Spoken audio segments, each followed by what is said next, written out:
Bienvenue sur Top Invest, la chaîne des top d'investissement. Ici, on parle essentiellement d'entreprises de qualité. Avons-nous une opportunité d'investissement sur Société Générale? C'est la question à laquelle on va essayer de répondre, bien sûr, en se basant sur les états financiers du quatrième trimestre ici 2022. Ceci représente uniquement mon point de vue et non un conseil d'investissement. Et comme d'habitude, je me réserve le droit de me tromper. Donc, on a déjà eu à analyser cette compagnie également il y a très longtemps. Enfin, quand je dis très longtemps, on vient ici Top Invest, Société Générale. Et je rappelle toujours, pour les compagnies bancaires, il faut toujours aller regarder les anciennes vidéos. C'est très important parce qu'il y a des choses que j'ai mentionnées sur ces vidéos-là que je ne vais juste pas mentionner en date d'aujourd'hui. Ok?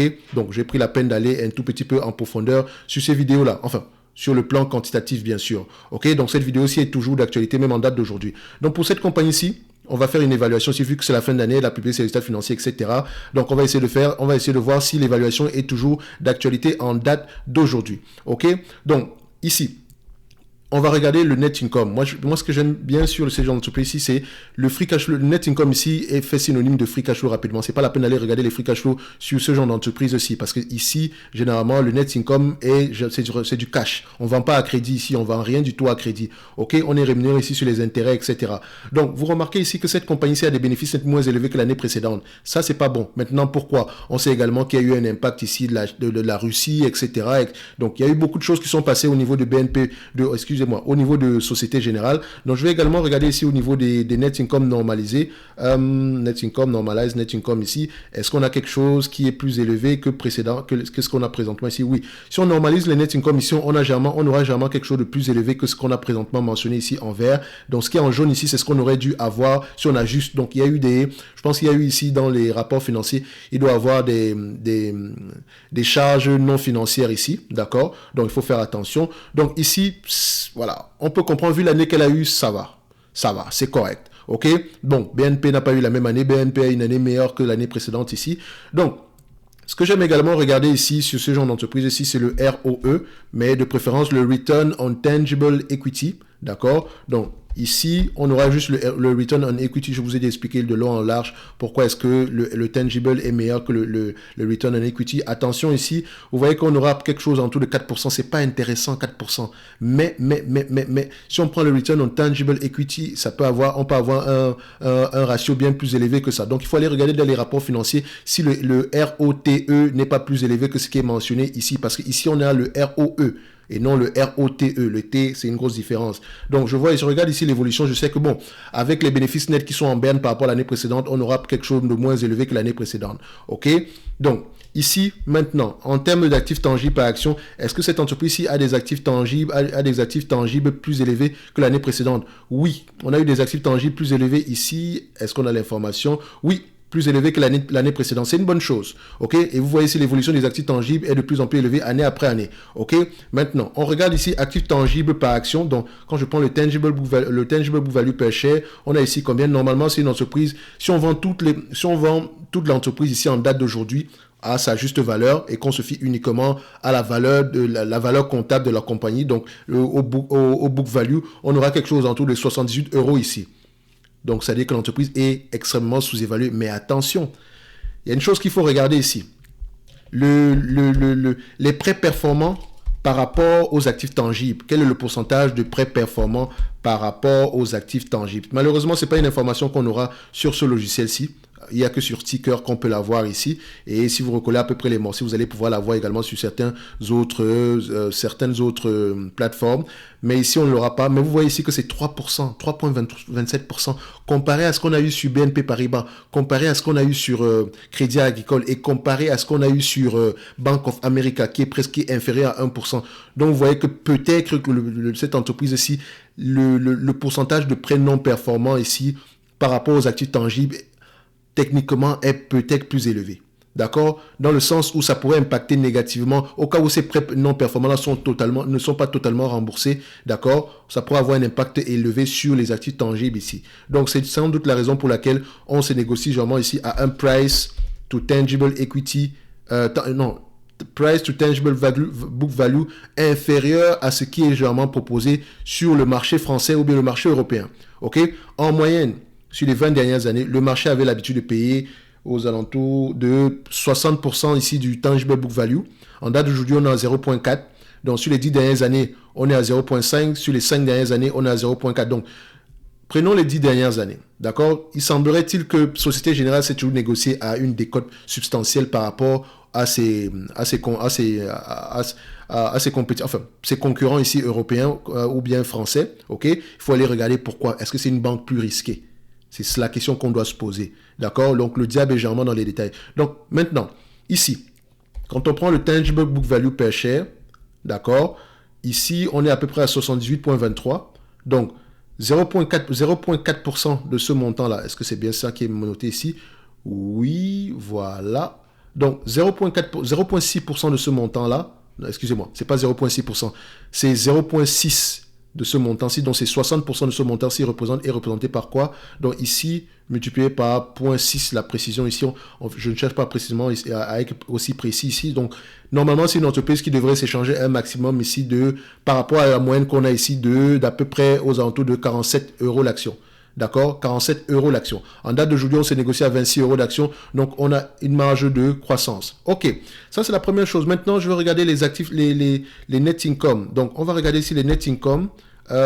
Tangible les net income, mais je les prends normalisés, vu qu'on a eu ici une période assez, une année 2022 assez difficile par rapport aux charges extraordinaires qu'on a dû prendre, sortie de la Russie, etc.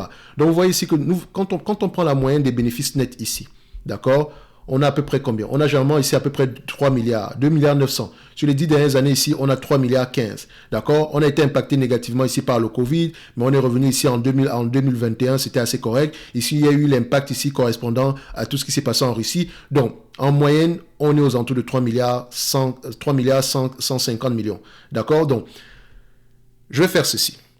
D'accord? Si je prends ce qu'on a sur les 5 dernières années, à peu près 2 milliards 800. D'accord? Sur les 10 dernières années, admettons qu'on peut revenir à 3 milliards 150. C'est tout à fait possible.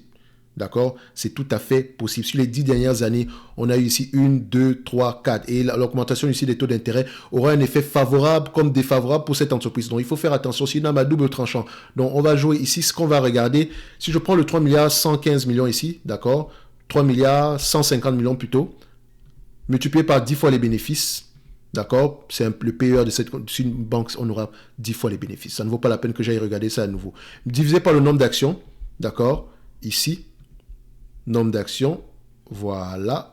On est à peu près à 822,44. Donc, je divise ici divisé par 822,44. On a une évaluation de combien? 38 € l'action. Aux alentours de 38 € l'action. Donc, vous vous rappelez que quand on ajuste ici en conséquence le tangible book value ici, on a quelque chose aux alentours d'une quarantaine d'euros ici. Alors, quand on prend la moyenne des bénéfices nets ici, on a quelque chose en dessous des 38 € ici. Dans tous les cas de figure, c'est supérieur à ce qu'on a présentement ici. OK? Donc, admettons qu'elle vous paye la totalité des dividendes ici. Donc, les dividendes des bénéfices nets moyens ici, par rapport à la capitalisation boursière actuelle, qui est aux alentours des 22 milliards, enfin 21,96, j'arrondis à 22 ici, on a un rendement de 14%. Actuellement, vous distribuez un dividende ici de 6,48%. Et je suis totalement au courant qu'elle vous donne à peu près en date d'aujourd'hui 2 milliards 290. Admettons même que le 2 milliards 290 c'est le nouveau paradigme, on va l'arrondir à 2 milliards 300. Divisé par la capitalisation boursière actuelle, qui est de 22 milliards, on aura à peu près un rendement de 10%. Et on paye uniquement un dividende ici de 6,5%. Donc ce dividende-ci, il est safe. Est-ce que l'entreprise se réserve également le droit de couper ce dividende-là quand elle veut? OK? Donc ici, par rapport à la distribution de dividendes, vous voyez ici que voilà, la distribution ici est en dents de scie. Ne venez pas me poser la question pourquoi. Donc, il n'y a rien de gravé dans la roche ici. Je dirais que c'est une compagnie comme les deux précédentes, elle devrait racheter ses actions.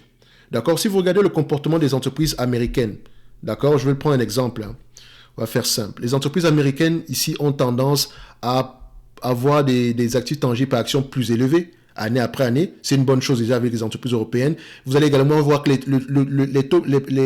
les prêts non performants par rapport au total des prêts ici sont généralement moins élevés. Je vous ai fait l'exemple ici sur la vidéo sur Crédit Agricole avec Bank of America. Vous pouvez également aller jouer avec ça. Regardez, comparer les entreprises nord-américaines et les entreprises ici françaises. Au Canada encore, ce sont également de belles... Les entreprises bancaires canadiennes sont également très bien gérées. Donc, ici, la raison pour laquelle je prends les actifs tangibles par action et pourquoi est-ce que je prête de l'attention à cet élément-là, regardez ceci. Tangible book value per share. Je prends ça ici. Je prends ça et je vais vous montrer cet exemple-ci avec une entreprise qui s'est fait racheter dernièrement, que vous connaissez tous, d'accord? c'est l'entreprise s'appelle Rothschild. On n'a pas eu à l'analyser sur cette chaîne-ci. Donc, Rothschild qui se fait racheter ici par l'actionnaire majoritaire. OK? Je prends tous ces deux éléments-ci. Regardez. Le tangible book value per share ici de Rothschild augmente. C'est la même chose ici pour Société Générale. Vous voyez qu'on a une évolution. Jusque-là, tout est correct, n'est-ce pas? OK. Le price to tangible book value est de combien? Ici, on prend ça, on le met là. Rothschild a l'habitude de s'échanger à 1 point en moyenne. Le marché paye en moyenne pour Rothschild, en moyenne 1,3 fois les actifs tangibles par action. 1,3 fois. Et ces actifs tangibles par action sont de plus en plus croissants. Donc Rothschild était une opportunité d'investissement durant l'année 2022. On vous l'a proposé ici à 90%, à 0,9 fois les actifs tangibles par action. Et le prix que l'actionnaire majoritaire a payé ici, et je pense que c'est aux alentours de 1,2 fois les actifs tangibles par action. Donc vous voyez ici que quand il a décidé de racheter la compagnie, on a eu cette grosse variation-ci. D'accord? C'est monté à 1,2 fois. Donc il a payé à peu près la moyenne. Quelque chose qui se rappelle la moyenne de ce que le marché a l'habitude de payer pour cette compagnie-ci. La moyenne. Et ces actifs tangibles-là ont l'habitude d'augmenter. Donc, c'est le même raisonnement avec la compagnie Société Générale. OK? Si le marché paye en moyenne 0,4 fois les bénéfices, d'accord? Le 0,4 fois les actifs tangibles par action ici, bah, on essaiera de payer à peu près la même chose. Enfin, 0,6 fois pour cet exemple-ci. On essaiera de payer à peu près la même chose également. OK? Donc, normalement, si on paye 0,6 fois, on doit se négocier aux alentours d'une quarantaine de dollars en supplément. 41, c'était combien en fait? Donc, j'avais pris 78 ici, multiplié par 0,8, 0,6 ici. Donc, ça donne ainsi à peu près une 46 dollars, 47 dollars par là. Donc, Société Générale est sous-évaluée. Mais pourquoi est-ce que Société Générale est sous-évaluée? C'est la question qu'il faut qu'on se pose. D'accord? Est-ce qu'on a des prêts plus risqués ici? Est-ce qu'on a un taux de délinquance plus élevé? Voilà les questions que moi je me pose. OK? Parce que c'est trop beau. Et quand c'est trop beau, il faut aller chercher les détails. OK? Donc, ceci n'est que mon avis. Et je rappelle toujours ici que dans la description de la vidéo ici, et ainsi que dans le premier commentaire de cette vidéo-ci, vous avez le lien vers la top newsletter où vous allez avoir une analyse sectorielle ici du secteur des banques aux États-Unis. En fait, ça pourrait vous donner une idée générale de comment est-ce que ça va se comporter sur la période à venir. C'est vrai que c'est pour les États-Unis, d'accord, mais ça peut également s'appliquer en Europe, c'est la même chose, augmentation des taux d'intérêt aura un impact sur nous. OK? Donc, ça peut également se transposer sur le segment, sur le continent européen, ça peut être la même chose pour les banques qui exercent dans ce segment-là. Et également, n'oubliez pas, les notes d'analyse seront disponibles pour ceux qui sont abonnés sur le service Top Premium. Donc, n'oubliez pas que dans ce service-là, je propose également 2 entreprises qui sont sous-évaluées avec des notes d'analyse de toutes les façons pour ceux qui sont abonnés sur la Top Newsletter, le service Top Premium ici, ainsi que sur la Top Newsletter d'ailleurs, on a déjà eu à partager des notes d'analyse. Donc, si c'est la première fois que vous arrivez sur cette chaîne, allez regarder la vidéo sur, comment on appelle ça, McDonald's, ou bien sur Stanley Black & Decker, ou bien sur Total Energy. Vous allez voir ici que sur une des vidéos, parmi celles que j'ai citées là, vous allez voir qu'on s'est basé sur un document ici, donc on a lu et je vous ai mentionné à quoi ça ressemble. Donc les notes d'analyse sont basées ici sur les rapports financiers, donc la lecture des rapports financiers, au moins vous savez qu'est-ce qui s'est passé, à quoi s'attendre ici, et voilà, quel est l'état d'endettement, s'il y a des problèmes à court terme, moyen terme ici. Donc, c'est mon résumé, d'accord? C'est le résumé que je fais ici. Maintenant, à vous de voir si ça vous intéresse ou pas. Ça ne veut pas dire que je vous promets un quelconque rendement. Non, pas du tout. C'est pour mettre de l'eau à votre moulin. Si la compagnie vous intéresse, au moins vous avez déjà quelque chose sur un élément sur quoi vous basez, d'accord? Ceci n'est que mon avis, comme d'habitude. Société Générale, Crédit Agricole, BNP Paribas sont toutes sous-évaluées.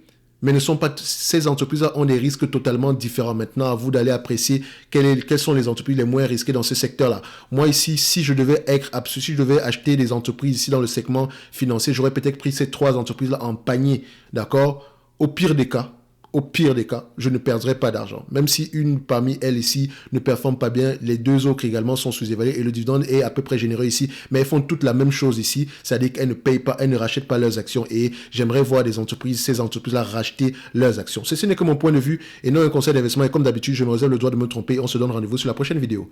Merci.